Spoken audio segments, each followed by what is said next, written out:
¿Cuál es tu verdadera e inexplicable historia de estar en un lugar que no debería existir? Hay un pueblo cerca de donde vivo en Pittsburgh, Pensilvania, donde una calle entera llena de familias desapareció de la noche a la mañana en los años 70. Todo, desde comida, ropa, etc., quedó atrás, sin rastro de ellos hasta el día de hoy. Puedes ir a Google Maps y buscarlo, las casas están abandonadas y casi aisladas del resto de la ciudad. 2. Hubo otro caso que nunca olvidaré, lo leí aquí en Los lugares más espeluznantes de Google Maps. Un hombre en Canadá decidió conducir hasta que la carretera llegó a su fin. Esto pasó en algún momento en los últimos 6 años. Creo que comenzó a conducir en Winnipeg y siguió hasta el norte de Estados Unidos hasta que se quedó sin camino. Alrededor de 1 o 2 horas antes de llegar a ese punto, vio muchos autos estacionados al costado de la carretera. Ten en cuenta que no había una sola estación de servicio o tienda cerca y no ha visto una casa durante bastante tiempo. Había un montón de autos viejos, entre 30 a 35 y de los años 50 o 60, y en la distancia vio la entrada de una caverna que estaba débilmente iluminada por una luz. Notó que en la distancia había un grupo de personas vestidas de negro que entraban. No había letreros que anunciaran algún evento y dijo que no pudo encontrar nada al respecto en los mapas de Google.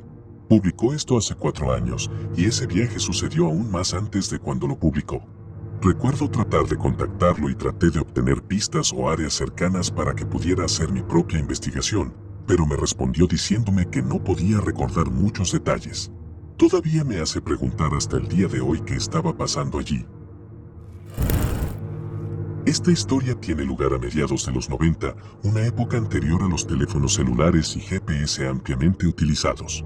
Mis 2 mejores amigos y yo, que recién empezamos a manejar, decidimos que saldríamos un sábado a un parque acuático en el sur de Missouri, a unas 3 horas en automóvil desde nuestra ciudad natal en el noroeste de Arkansas. Nunca habíamos estado antes y solo usamos mapas de carreteras para llegar allí. Tuvimos un tiempo bastante fantástico, pero cuando el sol comenzó a alcanzar la línea de árboles, pensamos que deberíamos irnos a casa. Son alrededor de las 7 en punto y perdemos un giro, pero mi amigo Paul, que estaba navegando, dijo que no nos preocupáramos porque se acercaba otro giro que nos llevaría igual de rápido. El siguiente giro nos llevó de desviarnos a perdernos por completo. A las 8 en punto estamos en un camino que parecía carecer de señales de tráfico informativas y 0 luces. Finalmente vemos una estación de servicio y nos sentimos aliviados de obtener algunas direcciones y algo de gasolina. Mi amiga Taylor y yo entramos mientras Paul echaba gasolina afuera. Entramos y había un anciano muy amigable de unos 60 años que nos da una gran sonrisa y nos saluda. Tenía una personalidad parecida a Gallo Claudio. Le explicamos que necesitábamos gasolina. Explicó que estaba a punto de cerrar por la noche, pero que estaría feliz de complacernos. Luego dijo algo que nunca olvidaré, pero tienes que darte prisa. Esta noche es la noche intermedia. Taylor y yo nos miramos y compartimos una mirada incómoda. Le preguntamos si podía señalar nuestra ubicación en el mapa de carreteras. Mientras lo buscaba, 2 personas entraron en la tienda por la parte de atrás y llamaron al anciano. Los 2 se acercaron a nosotros, un hombre y una mujer, y al principio parecían confundidos y luego, como golpeados por una epifanía, sonrieron. Le preguntaron al anciano, ¿son estos los invitados esta noche? Les lanzó una mirada y dijo, no, estos son unos chicos perdidos. La forma en que dijo, chicos, hizo que se me erizaran los pelos de la nuca. No estoy seguro de por qué. Nos miraron y dijeron, ustedes 3 deberían darse prisa, porque esta noche es la noche intermedia. 2 cosas me asustaron muchísimo en ese momento. El primero es cómo supieron que Paul estaba bombeando gasolina en el frente cuando ellos venían por la parte de atrás, y el segundo es que repitieron lo que dijo el anciano al pie de la letra. Nos aclararon las indicaciones para regresar a una carretera principal y pagamos la gasolina sin esperar el cambio. Taylor y yo salimos de la gasolinera y encontramos a Paul en el asiento del pasajero. Cuando subimos al auto estábamos casi en el aire debido a la velocidad con la que despegamos. Antes de que pudiéramos decir algo, Paul nos contó que 3 hombres del otro lado de la calle se pararon debajo de un árbol y lo observaron. Paul nos saludó, pero no movieron un músculo. Manejamos lo más rápido que pudimos hasta que llegamos a la autopista. Hasta el día de hoy, todavía tengo alguna pesadilla sobre esa estación de servicio y lo que mi imaginación interpreta sobre la noche intermedia. No fue espeluznante, solo extraño para mí. Una tienda de música apareció en mi ciudad. Había vivido aquí 3 años y nunca la había visto. Entré y el tipo tenía un bajo en la tienda. Yo, siendo bajista, la toqué y me enamoré de ella. Lo compré y luego la semana siguiente, cuando estaba en la ciudad, la tienda estaba totalmente vacía y parecía que no había estado abierta en mucho tiempo. Sin embargo, obtuve un bajo nuevo, así que estoy bien con que sea una tienda fantasma espeluznante. En mi ciudad natal había una ruta de senderismo a la que la gente iba con muy poca frecuencia. Estaba al lado de la escarpa del Niágara, por lo que tenía algunos acantilados escalables y algunas cuevas muy poco profundas por las que podías arrastrarte. Fui con unos amigos cuando tenía 19 o 20 años y estábamos explorando y encontramos una cueva que era bastante profunda. Nunca habíamos estado allí antes, ni siquiera lo habíamos avistado antes. Así que seguimos adelante y decidimos chequear el espacio a pesar de que no teníamos linternas, y esto era cuando los teléfonos celulares realmente no tenían la función de linterna. Entramos en la cueva y era fácilmente 20 a 30 grados más frío que afuera. Al mirar alrededor con la luz que teníamos, notamos que estaba realmente limpio dentro de la cueva, ya que no tenía latas de cerveza esparcidas por todas partes como todas las otras cuevas pequeñas. Mientras estábamos allí, tuvimos una sensación realmente espeluznante después de estar allí por un tiempo. Escuchamos cosas raras y extrañas. Estábamos sintiéndonos como si nos estuvieran tocando, empujando y tirando y no podíamos averiguar qué cosa lo estaba haciendo porque estaba demasiado oscuro. Solo estábamos usando encendedores para ver lo que nos rodeaba. Estábamos convencidos de que uno de nosotros estaba jugando con los demás. Aunque cada vez que encendíamos un encendedor, todos estábamos decentemente separados.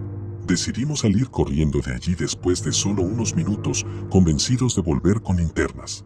Salimos para ver que ahora estaba anocheciendo afuera. Cuando entramos a la cueva era mediodía. De alguna manera habíamos perdido aproximadamente 3 horas estando dentro de esta cueva. Fuimos con linternas la próxima semana, pero nunca hemos sido capaces de encontrar esta cueva de nuevo. Hace muchos años, 2 de mis mejores amigos y yo decidimos ir a un día de ciclismo de montaña a Snowshoe en el sur de Virginia Occidental. Esto sucedió mucho antes de los días del GPS, así que solo teníamos un mapa antiguo, pero el caso es que nos perdimos mucho.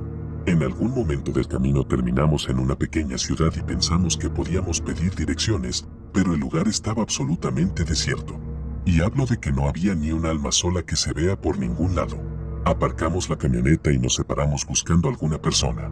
Esto fue alrededor de las 10 a.m., así que no era exactamente tan temprano. Fuimos a la oficina de correos y no había nadie. Entramos en el único bar de la ciudad que estaba abierto, desatendido con música, pero no había ni un solo presente.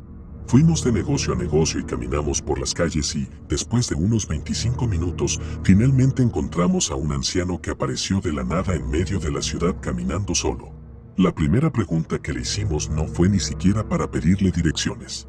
Fue ¿dónde diablos estaba todo el mundo? A lo que respondió, bueno, supongo que la gente de aquí no se levanta mucho hasta el mediodía. Le preguntamos cómo llegar a Snowshoe y nos señaló el camino por el que entramos y dijo que fuéramos por ese camino unos 5 kilómetros y giráramos a la derecha y encontraremos la interestatal. Salimos rápidamente de allí. Todos teníamos una muy mala sensación de malestar por todo el asunto.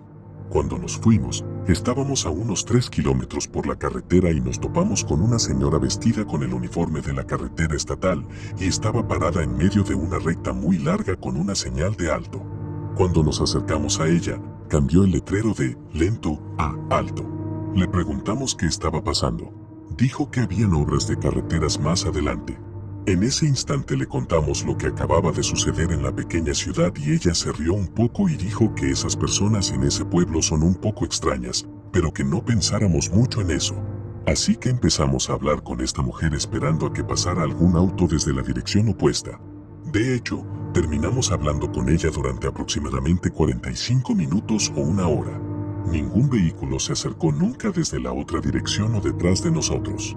Finalmente dijo, bueno, supongo que ahora está despejado y todos pueden seguir adelante, y lentamente giró la señal de alto a lento y nos indicó que siguiéramos adelante. Cuando seguimos con nuestro camino unos kilómetros más adelante, no vimos ninguna señal de construcción, ni trabajadores de carreteras estatales o mantenimiento en absoluto. La mujer de antes no tenía vehículo y pensamos que era una empleada de control de tráfico que fue dejada por su equipo de trabajo más adelante. Después del encuentro con el pueblo y esta mujer, tuvimos suficiente y abandonamos el lugar. Giramos en la interestatal tan pronto como la encontramos y nos dirigimos al norte para regresar a casa. Todos y cada uno de nosotros todavía recordamos todo este encuentro con vívidos detalles hasta el día de hoy.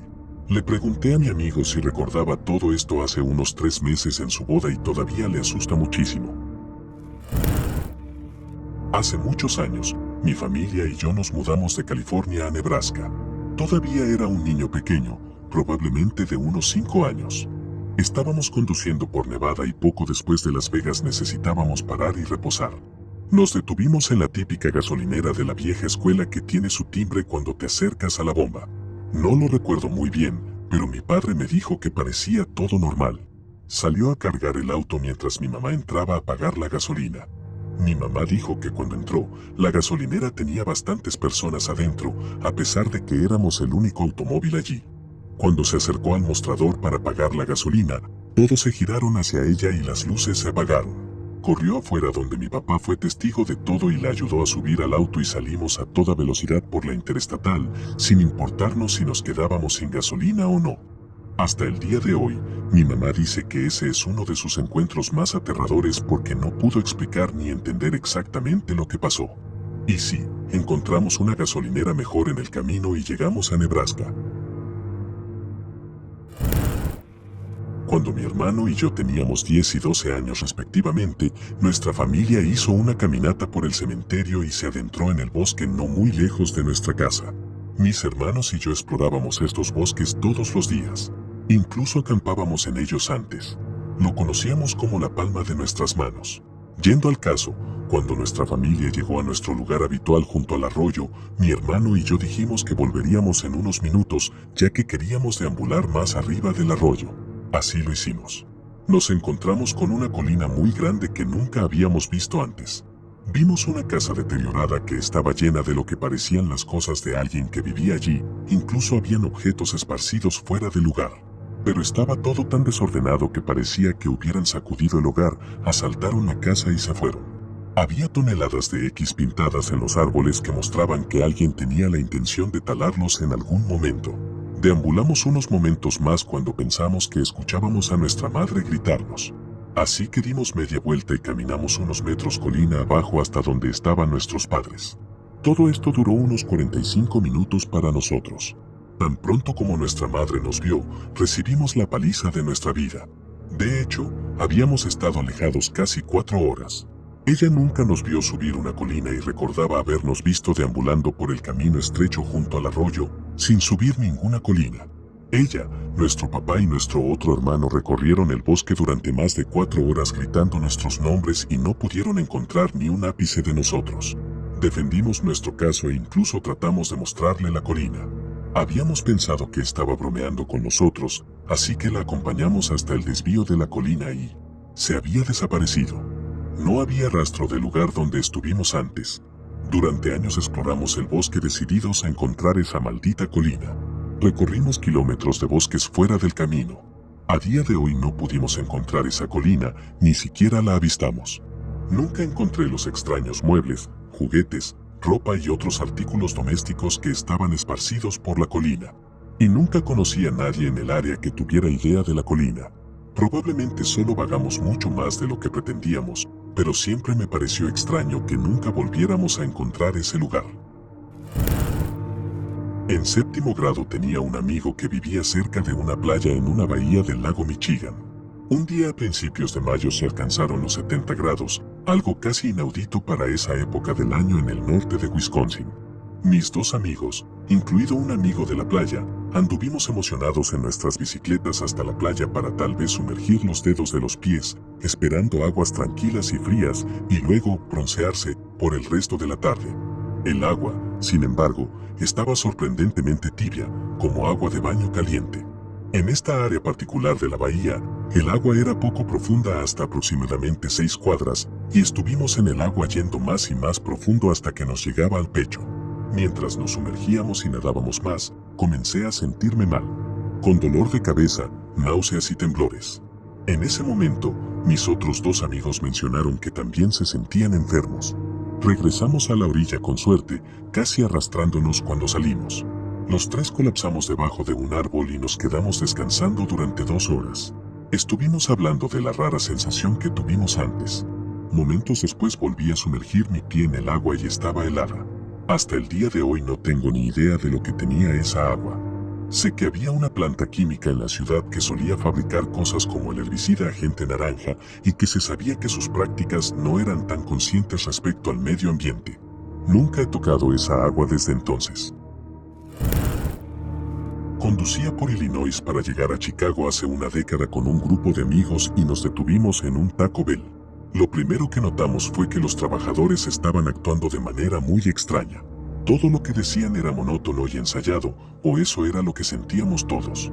Después de sentarnos en este restaurante bastante concurrido por un rato, todos nos miramos al mismo tiempo que nos dimos cuenta de que ninguna de las conversaciones que tenían lugar a nuestro alrededor tenía sentido. La gente estaba hablando, y era inglés, pero las oraciones no eran lógicas.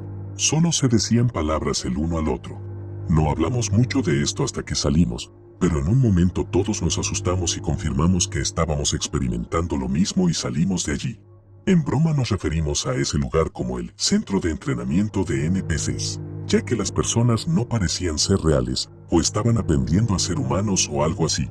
Todavía me asusta. Esto le pasó a un amigo mío hace unos 20 años. Había estado trabajando como instalador de ventanas de doble acristalamiento y, a menudo, se encontraba viajando con su equipo por todo Kent y el sureste del Reino Unido. Un trabajo que estaba haciendo no estaba tan lejos de su casa, por lo que decidieron conducir a casa en lugar de quedarse en un hospedaje. Regresaron al hogar bastante tarde en la noche y ya estaba oscuro, no habían muchos autos en las carreteras y hacía bastante frío, por lo que no habían muchos peatones. Iban por un camino bastante recto cuando pasaron por un pueblo bastante anodino. Tenía las cosas habituales como un pub y una tienda en una esquina, y no habían más que un poco de cabañas. Unos 5 minutos después, un par de miembros de su equipo se quejaron de que realmente necesitaban una bebida y que debía haber un pub en algún lugar. Sugirió dar la vuelta y regresar al pueblo. Dan la vuelta, conducen de regreso y no había ningún pueblo allí. Eran solo campos. No había ningún desvío, por lo que no podían haberse equivocado. Era solo un camino recto. Mis abuelos tenían una gran granja cuando yo era niño y todos los nietos ayudaban a trabajarla durante el verano cuando no estábamos en la escuela. Cada vez que veíamos un conejo, se suponía que debíamos atraparlo con la azada o agarrar la escopeta. Tenía alrededor de 12 años cuando vi un conejo y no quería que mi abuelo lo viera, así que traté de ahuyentarlo.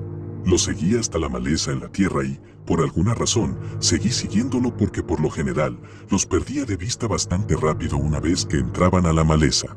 Seguí siguiéndolo hasta que encontré lo que claramente era una ruina vieja del granero. Es bastante normal encontrarlos en el lugar de donde vengo y es divertido mirarlos por dentro, así que entré. Extrañamente, estaba muy bien conservado con herramientas antiguas en buen estado y heno fresco. Me preocupaba haber cruzado a la propiedad de nuestros vecinos, así que salí corriendo de allí. Le pregunté a mi abuelo al respecto y me dijo que nuestra propiedad iba mucho más allá de lo que yo había descrito y que no podía haber dejado nuestra tierra en el poco tiempo que estuve fuera, así que me siguió y no pudimos encontrar esa vieja ruina que me topé. Investigué en todos los veranos que trabajé allí y nunca más encontré ese lugar. No es espeluznante, pero siempre me inquietaba dónde estaba ese estúpido granero.